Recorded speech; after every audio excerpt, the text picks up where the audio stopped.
Okay, I get the privilege of doing the introductions this evening. I guess because Father Robert is a friend of mine, and I feel really privileged to do this because I've known Father Robert for, I don't know, maybe 3 or 4 years now. He is currently the pastor at St. Nicholas Ukrainian Catholic Church in Hudson, New York, which is my hometown. And I met him a few years ago when I'd go home. I started going to church there, and there was a priest there before him, and then shortly after, wasn't there very long, and Father Robert came along, and we got to be good friends, and started going out to dinner every time I'd go home, and spending time. He's hosted me in the rectory there several times, and I just come to be a huge admirer of Father Robert, sitting around in his living room talking about all kinds of things, but including the history of the Slavic Church, where his breadth of knowledge and depth of knowledge just impressed me immensely. As I said, I'm not going to read. He has a long bio in here, and you can all read it. But he is currently at St. Nicholas in Hudson, and at is it St. John the Baptist, right, in Pittsfield, Massachusetts, which is probably a 45-50 minute drive from Hudson, and he goes there once a week to do liturgy. Father Robert is also an MD, so he's also Dr. Robert. He has a BA in psychology and an MD from the Medical College of Ohio, which he got in 1987. As an MD, he's testified before committees of the Ohio State Legislature on pro-life issues. He moved to Washington, D.C. in 1992, where he attended St. Josephat's Seminary at the Catholic University of America. And there he received graduate degrees in philosophy and theology, and was ordained in the Eparchy of Stamford in January 2001. His first parish after that was in Rochester, New York, where our friend Lance Morgan was one of his parishioners a number of years ago.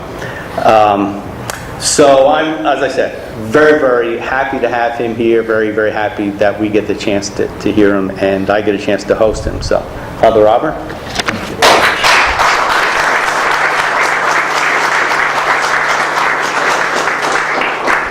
It's a pleasure to be here this evening. I looked with shock at the program when I saw the length of the biography. I thought it was a resource, and they put the whole biography in there. As the Puerto Rican from the Bronx, parishioner of ours in Hudson, the former president of our sodality, would say, she'd hold up the palm of her hand and say, TMI, too much information.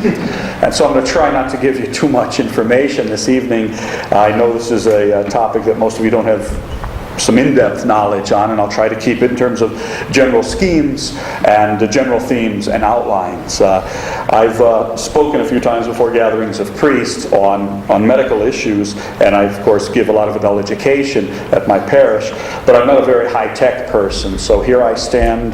We will have the projector on the left, yes, right between the world and the light. So hopefully I'll do justice to both. As they say, priest's job is to have one foot in the world and the other one in heaven. One so he can be holy and deliver something, the other one so he can relate to people. And I noticed at the start here we had a gathering of about 12 lay people or apostles and 4 evangelists, which are the clerics here. And it's increased since then, so we're already growing. So I have every reason for hope in God. We will deliver this lecture then in 2 parts, deal with the history. Basically the Byzantine Slavic Church history, first in Eastern Europe, and then in America during hour 2. We'll take a break in between then, and I have some religious goods from our place in Hudson. If you'd like to take a look at those during the break, that would be great. I think one way to start looking at this is to use a sort of secular analogies. Christ often did. He spoke in parables. If you were, say, promoting a new computer program, and you were sort of a second-generation program you had that was based upon other computer products, and you wanted to market in America, where would you go? And I think the answer is, well, you'd go to the major cities where the population is, and especially to areas where this company, say, would have some of the first generation available. And so if you were coming to America, you would maybe set up a major headquarters in some place like New York City, or Atlanta for the South, or Chicago for the Midwest, Los Angeles for the West. And I think that analogy helps us to understand how the church grew from Jerusalem. So we'll get into that in a minute on the map and also move to these slides. So really, to deal with the history of the general church, the universal church, the Orthodox Catholic Church, in the early centuries, we have to discuss how it started, from Pentecost or from Jerusalem. So as the church started there, its universalizing mission was foretold, for example, by the story of Pentecost in Acts 2, where people understood what was being spoken by the Christians in their own language. And let's see if we can deal with that. Now we're going to start with this A. Later on we'll talk about the formation of a Byzantine church, how the Byzantine church spread into churches, how the Byzantine church was the most broken, one might say, by the split in the apostolic church between what is called Orthodox today and Catholic. Very particular names that don't necessarily only apply to each jurisdiction. I know the Orthodox Church tries for a Catholic mission, and the Catholic Church certainly strives to be Orthodox. So they're not exclusive terms, really. And then we'll talk about the unia, or reunions, as a sort of incomplete solution. So we could maybe move on now to the next slide.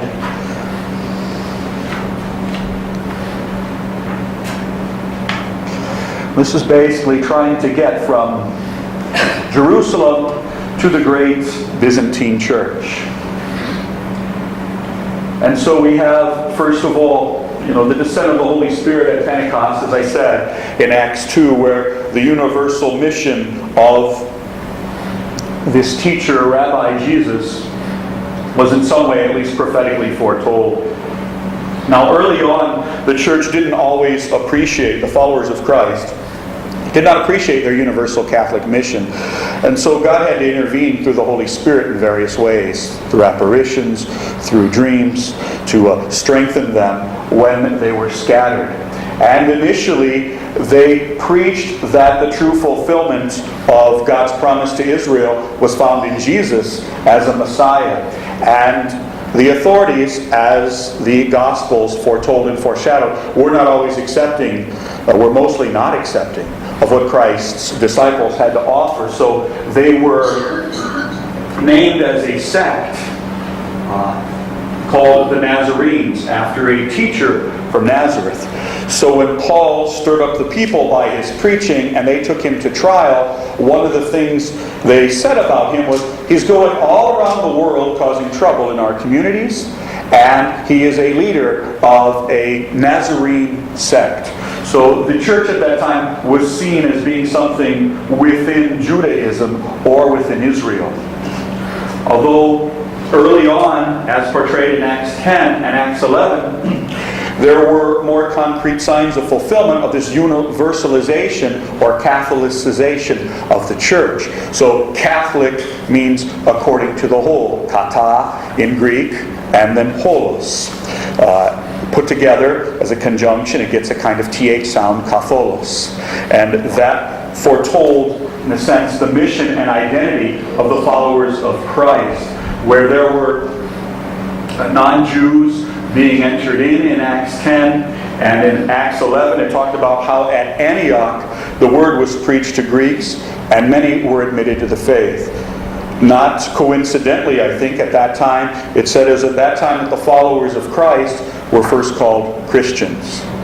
So in other words, they were named after their founder and not just as a sort of follower of a teacher in Nazareth. And so this started the Catholicization of the church in a very big way. And this Catholic name also gets applied quite early then to the church. So there were early church fathers in the apostolic period, the study being called patristics or patrology, a study of the fathers of the church. And one of the earliest ones was St. Ignatius of Antioch, the man from the sea where the followers of Christ were called Christians, also called the followers of Christ by another name.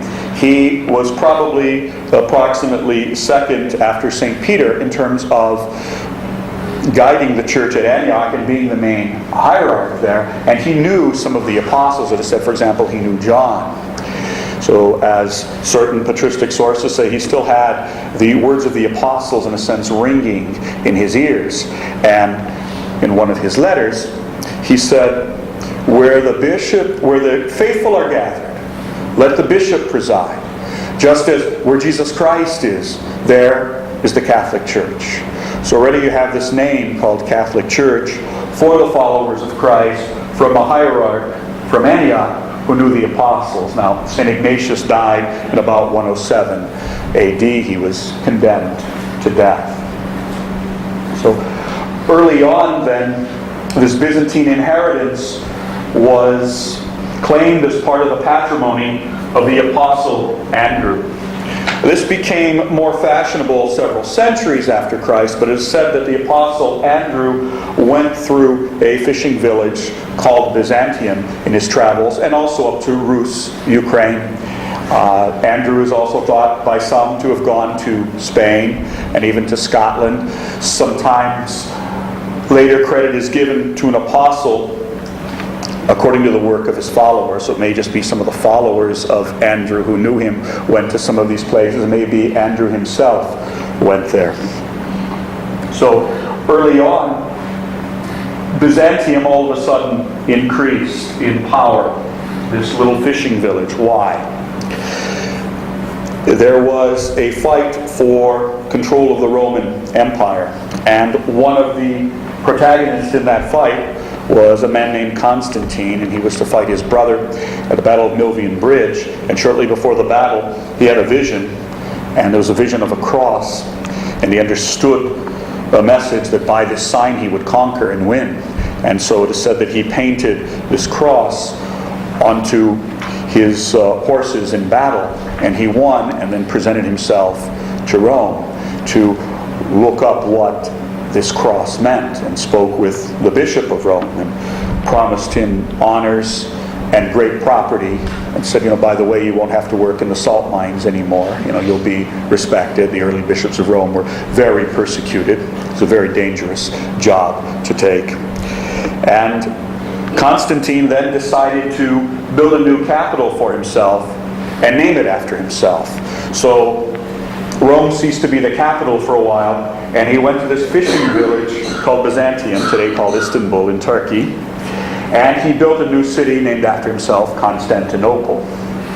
Now initially, this Byzantium, as the church grew, was just a small little province of a capital called Heraclea, here on the other side of the Bosphorus Strait here, on the other side of the water. And the church was already, at that time, starting to develop structures and major sees. And so we have already in the Bible this threefold structure of the priesthood or holy orders, called bishops, priests, and deacons, those who eventually all would serve at the altar. And among bishops, you had a ruling bishop in a province, an archbishop or a metropolitan, though eventually you had highest bishops of highest rank, and later the word patriarch got to be applied to them.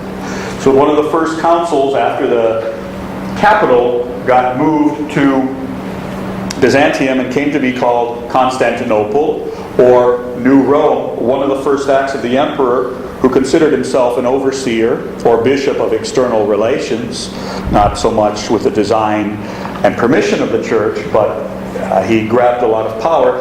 He decided that the best way to settle a dispute was to call a council in Nicaea, here across the river. And at that early council in Nicaea, the three major apostolic sees of the church were decided upon, and they were Rome. Second in rank was Alexandria, down here in Egypt, kind of the Atlanta of the Roman Empire. And then this big metropolis up here, kind of Chicago, where St. Paul and St. Peter went, and the early development of the church occurred. So you had these three major sees: Alexandria, Antioch, and Rome. And this idea of a council, which was patterned after the council in Jerusalem in the book of Acts, took hold and became kind of normative, and additional councils were called in places like Chalcedon and Constantinople itself. Also here in Ephesus, where Paul addressed the presbyters and said, scandals will come even from among you priests. And so these councils then decided to elevate Constantinople, being a capital, to a very prominent position, and also Jerusalem to a very prominent position, in light of the prestige Jerusalem had, since it was, the place of the start of the church, where our Lord suffered and died and rose from the dead. There were additional titles attached to Byzantium to make it very great. It was said to be a very great see, barely second after Rome. Also, a see in charge of the pagans and unbelievers and the foreign lands to some degree. So Byzantium was placed in second later on, ahead of Alexandria. Obviously the Alexandrian Christians didn't like that, neither did Rome. Rome refused to accept that for many centuries. But at this point in the church, by say around the 5th century, you have sort of five highest powers in the church. You have Rome, which is spoken of by the Romans as the place of Saints Peter and Paul. And you have Constantinople as a close second, starting to rival Rome in various ways. And then there is also Alexandria and Antioch and Jerusalem. So people would often cite a period of time there where we had sort of five patriarchs and a second New Rome and a capital that stayed in its glory even after Rome got eclipsed as a civil capital.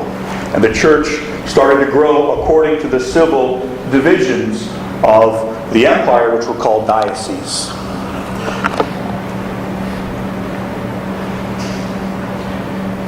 Byzantium then became very, very, very prestigious. And Byzantium then started to take the treasures of its mother church in Antioch especially, the treasures of people such as St. John Chrysostom and St. Basil the Great, people from Cappadocia here, the Cappadocian fathers. So it mined the Syrian church to a large degree. Greek was the lingua franca here, so it grew very prestigious, mined some of the treasures of Alexandria and the famous monastery there in Sinai. And it became just a very prestigious and rich place, rich in learning. Greek is a lot more subtle language than Latin, and the learning among the Greeks was very high. After the Roman capital fell, the Pope of Rome or Bishop of Rome took upon himself some of the civil power to protect his people because there was a vacuum. And in Byzantium, there were often fights between the emperor and the patriarch of Constantinople over power. And for example, St. John Chrysostom was removed from his throne a couple times because he fell afoul of imperial politics by his faithfulness. And you got a battle then sort of between church and state there, but Byzantium became very, very prestigious and a very theologically rich church, and the center of the early language of the church, which was Greek. So we have this splendor-filled church called the Byzantine Church, nicely developed, and it's all ready to evangelize and share its wealth. And that brings us then to the next slide.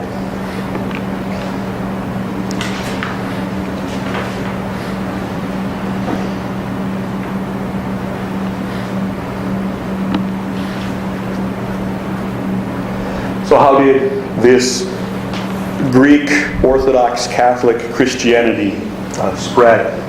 Well, in one way, it was through the taking on of titles. So recently, the Holy Father, the Pope of Rome, has noted that Gregory the Great objected to a title that Constantinople or Byzantium adopted for itself in its patriarchate, and it called itself the ecumenical or household managing patriarch. And Rome did not like that title that was adopted around the 5th or 6th century. Early on, as the Byzantine influence spread, there were people among the Arabs and the Egyptians where a certain Monophysite belief held sway, who didn't accept the Council of Chalcedon. And so the people who did accept the Council of Chalcedon and did have the same belief as the emperor came to be called Melkites, or a kind of royalist party, since Melki meant royal or of the king.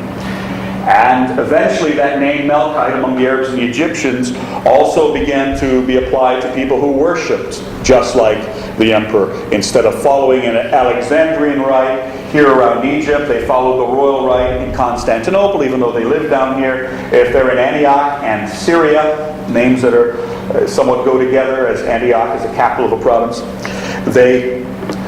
some of them started to follow the Byzantine rite also, and they were called the kind of royalist party. So you got the forestart of the Greek Orthodox Church of Syria, or what is today the Catholic Communion, called the Melkite Catholic Church there. And so this is the spread of the Great Byzantine Church, the Great Royal Church.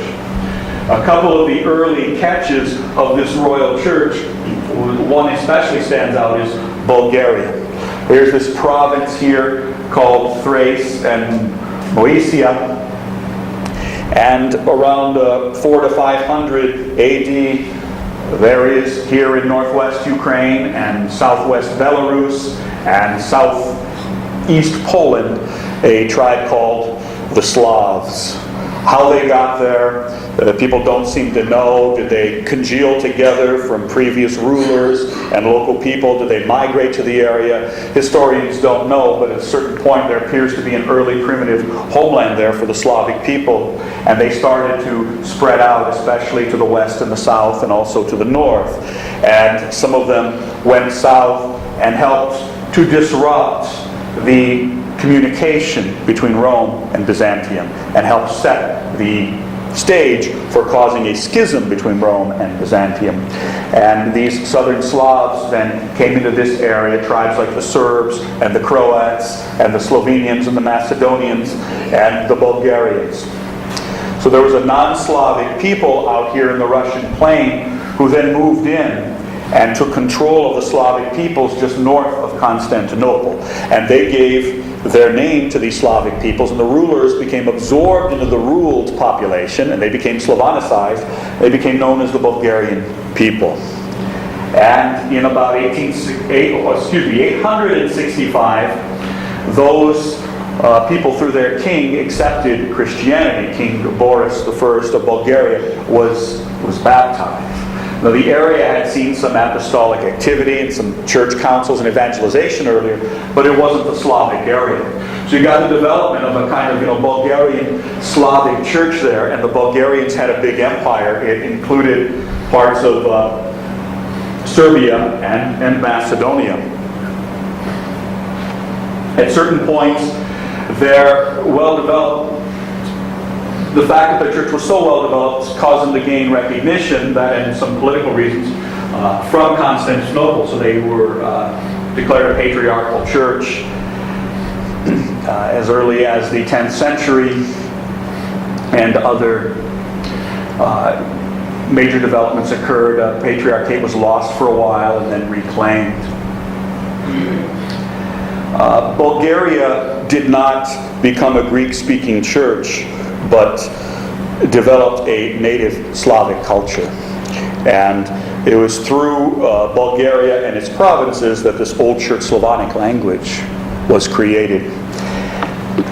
And this would prove helpful later on, because there got to be a battle kind of here between Western and Eastern Europe, kind of in Eastern and Central Europe, for political control of the developing Christian churches in this area, competition between Rome and Constantinople. And one of the early areas of competition was called Velika Morava, or Great Moravia. In the 800s, this Slavic empire stretched from its center in Czechoslovakia, owning some of Poland and Ukraine, and going even down through the Hungarian plain into Slovenia area. They had a lot of contacts, commercial and ecclesial, with the Germans, especially with the Archbishop of Salzburg here in this area. And at a certain point, the rulers there became a little bit afraid that this commercial and church contacts would also lead to military alliance and military domination. So the emperor requested from Constantinople missionaries to help explain the gospel and lead services in the Slavic language. And the emperor was happy to provide a philosopher named Cyril and his brother Methodius. So they went up here and began to instruct the people in the Slavonic language.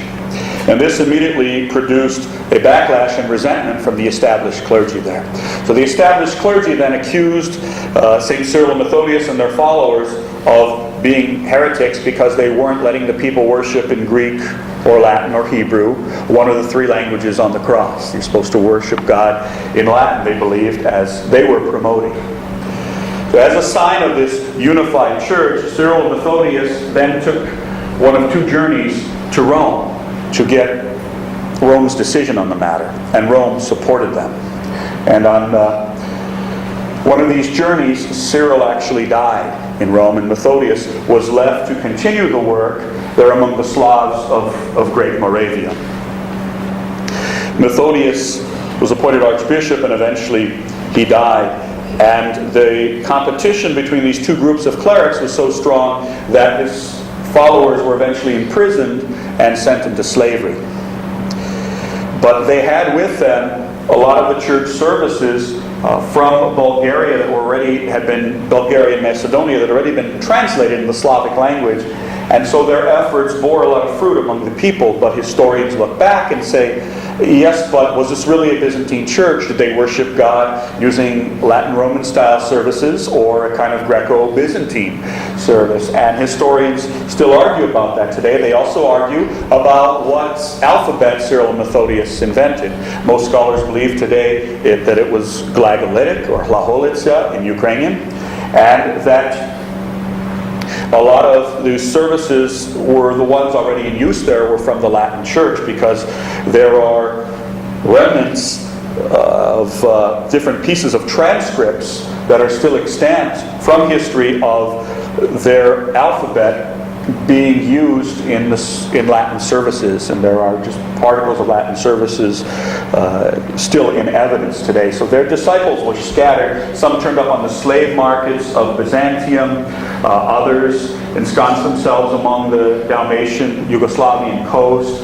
There was a use of some of their inheritance in some Czech monasteries for a while.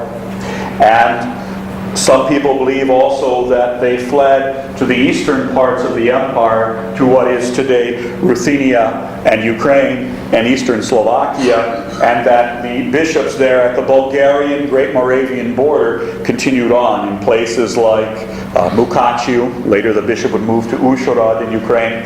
That there is evidence that the bishop of Peremyshl at the Ukrainian-Polish border, the Ukrainian city at the time, had a bishop from Great Moravia, and that he, as Great Moravia fell, he requested protection from the Ukrainian Empire of Kievan Rus. And that also maybe further up in Volodymyr Volynski, there seems to be evidence of a Christian church dating from the efforts of St. Cyril and Methodius. So this produced, efforts in Bulgaria, successful efforts, and somewhat successful efforts in Great Moravia, produced a lot of tools for when what would become the biggest prize of the Byzantine Church, this great empire, loose confederation empire called Rus, or Ruthenia, adopted Christianity in 988. So we have the various chronicles from the early church there that speak of the conversion that Volodymyr effected. It is said that he wanted to send out these emissaries to the various religions, and that he had found the Jewish faith among the Khazars and the Muslim faith, it is said, among some of the Bulgars, and that he had seen the Latin church ritual in Germany and Rome, and found that to be fair but not too inspiring. But it said that when they went to Constantinople, they were amazed by the beauty they found. They said they could not believe that such glory existed among men, and they did not know whether they were in heaven or on earth. And so this empire called Rus at the Ukrainian capital of Kiev then adopted the Greek form of Christianity. There was certainly competition. Olha had already brought in people such as Bernard of Clairvaux and others into Kiev, and some of the other Kievan rulers had been brought there from the Latin Church in the past, and these efforts did not bear fruit. And there were certainly Christians in Rus way before 988. But this baptism of the city of Kiev at that time was the momentous event that led to the conversion of the nations that would later be called Ukraine and Belarus, and further north to Russia. So Rus rapidly became the largest province and the largest prize of the Ruthenian Church. Less well known is that while Constantinople and Rome competed for Rus in Kiev, and the Greeks won that, there was also competition in Poland and in Hungary. So there is some evidence that the kings of both these countries, King Mieszko and King St. Stephen in Hungary, were originally baptized in the Byzantine rite. But later on, through the efforts of the Germans mainly, who were of the Latin Church, Roman influence held sway in these areas. So at this point, we see that from out of obscurity, Byzantium becomes one of the 5 big players in the kingdom of Christendom. And that from that it becomes a see that would even rival Rome, and that it spread through its glory and its splendor to major nations such as Bulgaria, Great Moravia, Rus, and also, mainly as a minority, to the south among the Greeks. The next slide, then, if you would, please, Roy.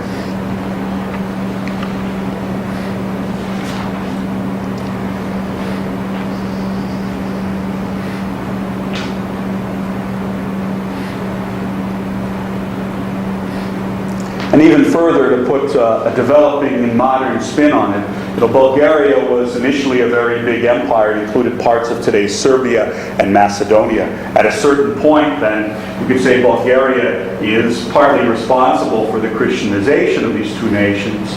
Macedonia, the birthplace of St. Cyril and Methodius, received on its territory the patriarch who had to flee the Bulgarian capital of Preslav and took residence in Ohrid, there in Macedonia, and also that the Serbians became an independent archbishopric, and then later on a patriarchate, independent archbishopric in 1219, and then a patriarchate of Pech in 1346. Two other fairly large Greek Orthodox, mainly Greek Christian nations. Romania was an ancient province called Dacia here on the ancient map, and not much is known, especially after the Roman garrisons withdrew in the 3rd century. But eventually, even though there was competition with Latin missionaries, the Greek church held sway there, and as this church appears in recorded history, we see that probably initially as a province of Bulgaria, it retains a Greek form. Today the Romanians are a fairly large Greek church, mostly Orthodox, not Catholic. In Rus, Ukraine, or Kievan Rus, we see then eventually a split and a divergence. Kiev was here on the Dnipro River, and northwest of the Dnipro, the nation of Belarus eventually developed, and to the northeast, the nation of Muscovy or Russia developed. And you have then this formation of three great nations and a splitting of their churches. Certainly, the capital of Kiev became officially Christian in 988, and it was just a year later that they have a record of a similar baptism and missionary activity in Novgorod, which would become part of the periphery of the nation of Russia years later. Also, you get a kind of decline of Kiev and the Ukrainian portion of Rus due to various invasions and war problems. And you get an increasing strength and development of the Russian nation here to the northeast. One of the major landmarks along that route of development is 1299, when the Metropolitan of Kiev became convinced that he had to leave and go live in the north. And he lived in some of these cities of sort of Slavic settlements or forts in the middle of a Finno-Ugric population that would be the ascending nation of Russia. And this patriarch went from towns like Vladimir and Suzdal, and eventually around 1328 took up residence in an evolving smaller town called Moscow or Moskva. And Moscow then grew and became the gatherer, the kernel or concentrator of the Russian nation, starting in that period. Meanwhile, in Ukraine, in the south, immediately with the destruction of Kiev almost complete, largely destroyed by the Mongols after some invasions from the north, from Suzdal and other sackings of Kiev. A lot of the concentration, the Ukrainian part of the country, then came to be in the western part. So within years, the rulers of the western part of Ukraine, where the Ukrainian state was centered, called Halych-Volhynia, the successor state to Rus on the territory of Ukraine, they requested their own metropolitan. And by 1303, they got one in a town called Halych, a town that gave the name to what would later become a Ukrainian-Polish province called Galicia. So from this time, 1300, until about 1440 to 50, you get this 150 years of battle for the church in Rus. Would all of it be ruled by Moscow, where the Metropolitan of Kiev had fled, or would there be a southern center to replace the fleeing Metropolitan of Kiev? So Occasionally the local rulers of Halych-Volhynia, and then later Lithuania and Poland that took over Halych-Volhynia around 1350, would request their own metropolitans, and they would often be granted them, sometimes be refused them, and then Moscow would protest and say, no, that's part of our territory. And this went on and on, back and forth for 150 years. Then around that time, you had a council in Florence, and a decision by the Muscovite or Russian Church to act independently and to appoint their own metropolitans without getting confirmation from Constantinople. So at that time, it became acceptable that the Metropolitan of Halych would be relocated to Kiev, and the head of the Ukrainian Church would be called the Metropolitan of Kiev-Halych, and there would be a Metropolitan of Moscow up here, and there would be two separate church provinces. The Russian Church then developed its own character by having its own councils. They had several Stoglav, or councils of 100 chapters, in the north of Russia, then especially in the 1500s. And this gave the Russian Church a more distinct character. The church in Belarus, in the meantime, fell under the rule of an empire called Lithuania, while Western Ukraine fell under the rule of Poland and was called Kievan Rus or Red Rus for a while. And for a while, Kiev was ruled by a city in Belarus, in terms of ecclesial affairs, called Novohrudak.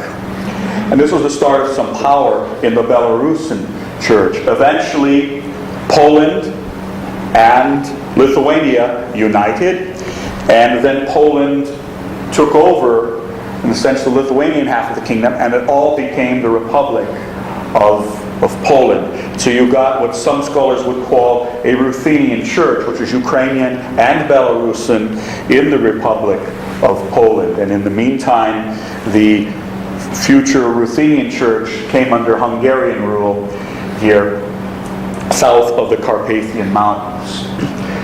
And so it's a question that perdures to this day. There is canonically established and recognized by the church in Rome a separate church called Ruthenian, which was a name that used to have a wider spread application when it applied to all of Rus. And for a while it applied to all of Ukraine and Belarus, and then all of Ukraine, and then Western Ukraine, and eventually, at least in church parlance, it came to be applied only to the people on the south side of the Carpathian Mountains.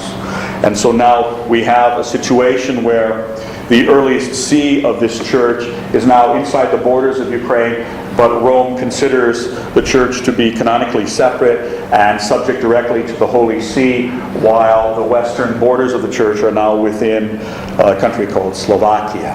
And this is the people today called Ruthenians or Byzantines, hail from this area, kind of borderland of Ukraine and Slovakia and Hungary. But this sort of further develops the churches under the Byzantine Slavic provenance. You have Bulgaria and Serbia and Macedonia, Romanian being non-Slavic. From Kievan Rus you get Ukraine, Russian and Belarusian. And from the efforts, it seems, of Cyril and Methodius and some of the Ukrainian borderlands, you have a Ruthenian church, also very important in America. So this is a rather more full development and full flowering then of the various Byzantine churches, going far beyond the Greeks. Let's see what the next slide says before we decide if we want to take a break here.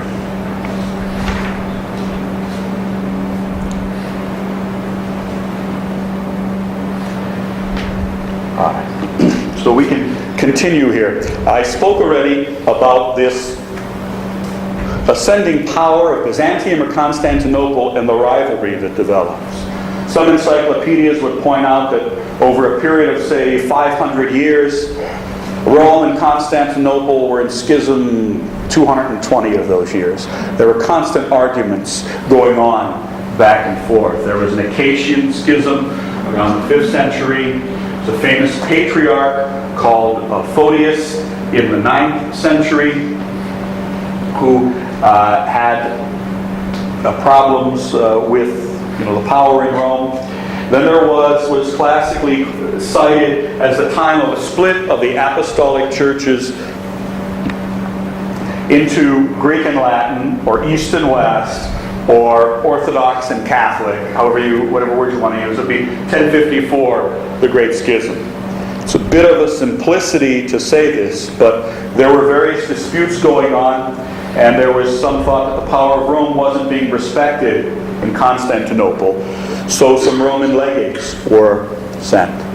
And as historians would later argue, the act of the Roman legate was invalid because when the Roman legate gave it writ of excommunication against the Patriarch of Constantinople, the Pope in Rome was already dead, which means the act lacked all power, because the power of a papal legate lasts only as long as a pope is alive. But in any case, this papal legate, it seems hastily, threw a writ of excommunication upon the altar in Hagia Sophia. And from there, the Patriarch of Constantinople responded in kind to issue an excommunication against the Pope of Rome. People like to simplify things and perhaps unconsciously make it appear that it's right at this time people all realized, there's two worlds in European Christianity, Orthodox and Catholic, Greek and Latin. It didn't really happen that way. There were all kinds of contacts after that, especially in Ukraine. It is as if we Ukrainian Catholics didn't understand that there were supposed to be two churches, and we kept relating to Rome. So the Pope crowned a King of Rus in the Kingdom of Halych-Volhynia in 1203. After 1054, there were other contacts. Many of the metropolitans of the Rus province still attended some of the councils that were called by Rome. All of the councils except Trent, but they were at places like the Council of Lyon and Florence. And so other historians would cite a very important date, and that would be 1203, when Crusaders were on their way to Antioch to take it back from the Muslims, and they decided instead to divert and take for themselves Constantinople. This caused great pain. They threw out the Byzantine Patriarch and set up a Latin Patriarch there. And it was this act that created probably the most pain in the relationship between these two rival powerful churches, and a pain that endured. So eventually this excommunication of a Byzantine Patriarch by Rome, and in the opposite direction, crystallized where Byzantium gained, being the ecumenical patriarch, gained the adherents of the other patriarchs and major diocesan bishops across the Christian East.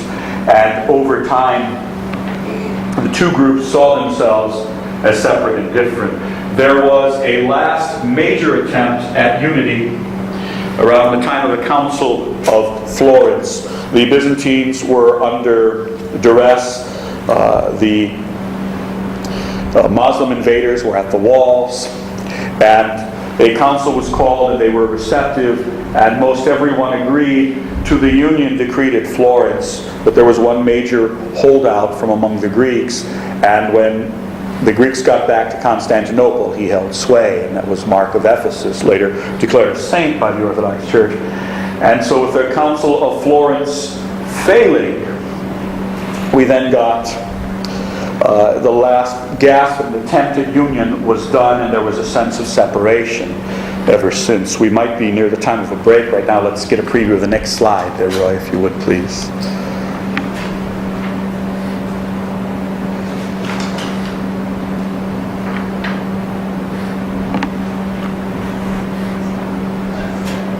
So here in Europe, or there in Europe, I should say, there were then attempts at getting the two groups back together. And a lot of those attempts were local and partial. The Maronites are Catholic Christians, a Catholic church with no Orthodox counterpart, who, record no history of having an official break with Rome. One of their claims to fame, a very large Eastern Catholic church. Again, this Ruthenian union of the Ukrainians and the Belarusians occurred in 1595 to 96. And there was a counter-reaction, especially at Kiev, where large parts of the population declared themselves to be Orthodox, and a new metropolitan that did not adhere to union with Rome was established in Kiev. The influence of this Ruthenian, Ukrainian, Belarusian Unia was then felt to the south in Hungary and Transcarpathia, with various parts of what is today's Ruthenian Catholic Church or Byzantine Catholic Church, concluding formal union agreements with Rome in 1646, 1664, 1713. Somewhat influenced by the Ruthenians, the Romanians of Transylvania under Hungary also concluded Unia agreements, or what I call reunions. Same with Croatian, actually somewhat Serbians. The Serbians who were minority settlers in parts of Croatia near the Croatian-Serbian border also concluded a union with Rome in 1611. It was more firmly crystallized in 1777 and eventually was ruled by a bishop in Krichevci there. In the 19th century, some Macedonians added near the Greek border, added themselves to this diocese of Krichevci. In the Hungarian lands, again, St. Stephen was perhaps baptized in the Byzantine ritual church. And a lot of minorities came to settle in Hungarian territory, Ruthenians, Romanians, and Protestant Calvinists who wished to come into the Catholic Church. Combined, the Hungarian language started to be used among them informally near 1800, and the Holy Father assented to a diocese called Hajdúgorod there in Hungary in 1912. This Ruthenian, Transcarpathian union resulted in a bishop far to the west in today's Slovakia, in what is called in Ukrainian Priashiu, or in Slovak Prešov, received a bishop in 1818, an extension of the Ruthenian Church.